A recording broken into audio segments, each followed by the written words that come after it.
Hi guys, good morning. So, kakatayo ko lang din. And syempre, ang una kong gagawin is bibili ako ng ulam. Uulamin, lulutuin ko para pagkagising ng asawa ko, may pagkain na. So, yung maganda lang naman dito sa amin, malapit lang yung bilihan ng pagkain. Like, just few minutes away, 2 minutes walk, ganun. Wala nang bangus, kuya. Ah.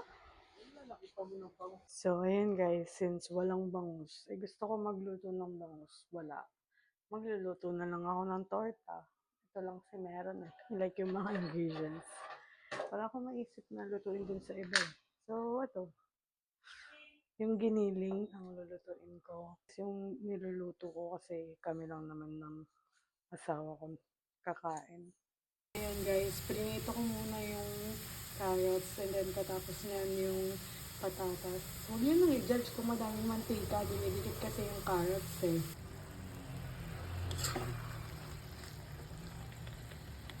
So guys, hindi pa nagugutom yung asawa ko, kaya mauna na akong kumain sa kanya. Nag-board din ako ng itlog. Kasi gusto ko na itlog eh. Ng torta. O ako lang yun. Tinuluto ko.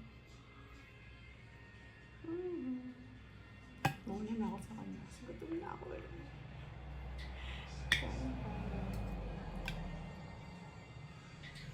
May nagbabantay sa akin. Siyempre, katapos kumain, nagbugas na din ako ng plato at yung mga pinaglutuan ko.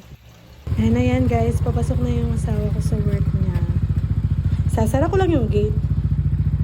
So ayan guys, ano nga ba yung ginawa ko after pumasok ng asawa ko sa work? Actually, ang dami kong dumating na parcel and ayun, 7 yung dumating kong parcel and lahat yun ginawan ko ng video sa TikTok.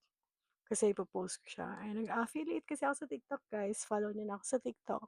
And then right now, hinihintay ko na lang din yung asawa ko dumating. And yun lang.